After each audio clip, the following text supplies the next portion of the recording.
Kilowatt 7, Charlie Bravo Romeo. Go ahead.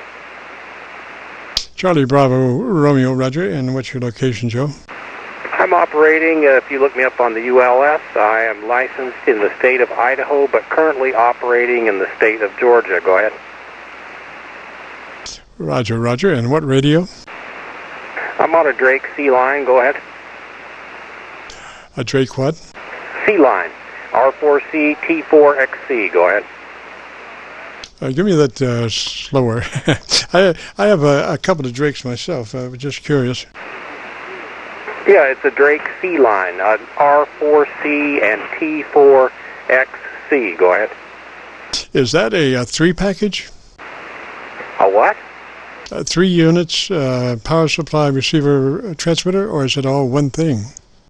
Oh, yeah, it's 3 units. You might be thinking of a TR4C. That's all in one unit with a speaker, but this is 3 separate units. Yeah, go ahead.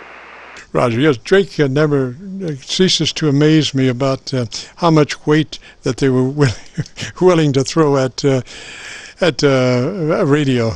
Can you imagine trying to use that? Have you ever used that in a remote, like outdoor situation? No, I haven't, but I know a lot of people have. I wouldn't be in a rush to do it, but, I've had heavier things. Go ahead. Well, Roger. Okay. Audio sounds really nice. What mic are you using on it? I'm using an static G77, Golf 77. Go ahead.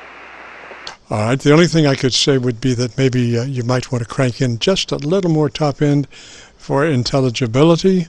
It doesn't have much top end. I would say maybe +2 at around 2.5K. Does that have a EQ? And if so, is it an 8-band or a 3-band or what? No. It's nothing like that. This is a microphone built in about 1965, and of course the radio's from about 1973, 74. There's no equalization, no nothing. I've made a couple of changes to the microphone preamp, but there are no tone controls. There's no compression.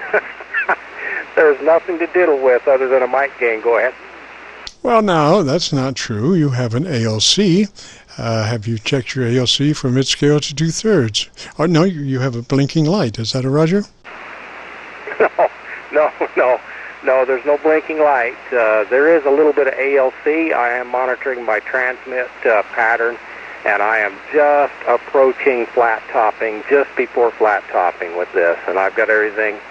I've got the transmitter peaked and tuned as it's pedaling about as hard as it'll go and still run clean. Go ahead. Yes, sir, and it is running very clean, very nice.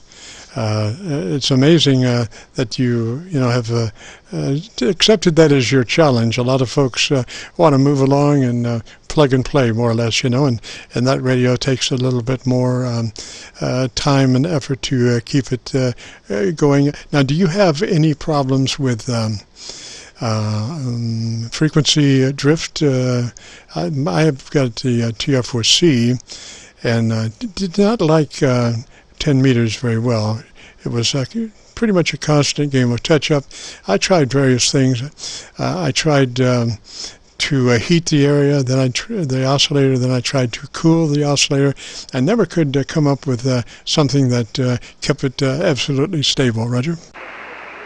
Oh, yeah. Well, that was easily solved. It's because you had the right idea. You were just looking in the wrong place.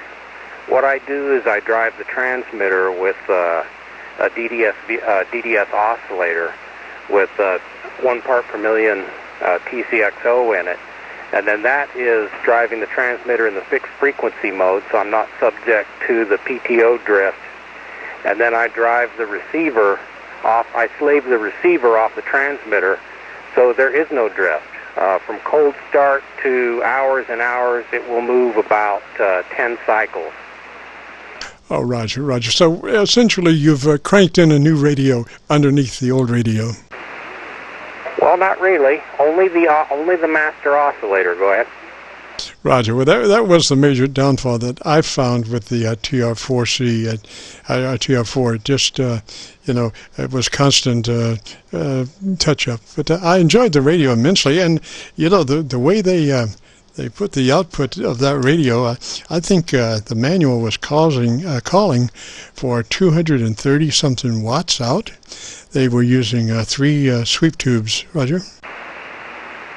Yeah, I think they would do, on that TR4C, I think they do about 160 or so out there, or 180 maybe, I'm not sure. I've never owned one of those. This is the T4XC, and it just has two of the output tubes in it. I've had this thing a lot of years. I've done a lot to it. The receiver has a 2.8 kilohertz sideband filter. The transmitter, I'm still stuck with a 2.4 kilohertz transmit filter for upper and lower sideband. That's why I had to laugh when you said, can you dial in a little more around 2.5, 2.6? I think not. That would not be easy to do because the filter is pretty tight. It's an 8-pole filter. Go ahead. Oh, Roger. But then again, you could always go to a condenser microphone with an outboard preamp, followed by a 10-band EQ, and just tailor that to perfection, Roger. Well, to an extent, you can only shove so much through that 8-pole filter, and then that would not be easy to do, because the 6 dB points of the filter are, quite stout at 2.4, 2.5 kilohertz, so the drop-off is very steep. Yes, sir. Just, it depends on how hard you push it.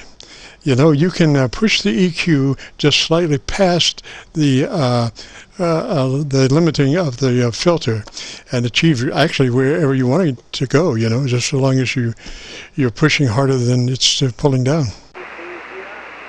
Well, there is some truth to that.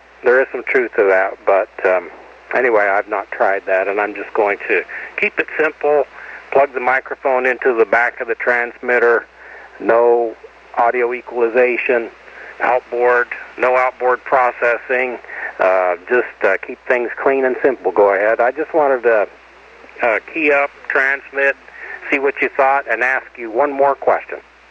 Yes, sir. Go ahead. Can you explain to me your audio phase canceling statements you throw around a lot? Okay, all of our transmissions move by skywave. That is that they're nothing's moving ground wave relatively. It's all skywave.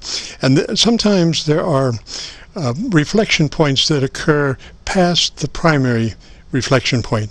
And what happens is they are delayed at a certain time difference from the original signal. So when they bounce back, they collide at the receive point with the majority of the signal, which is dominant.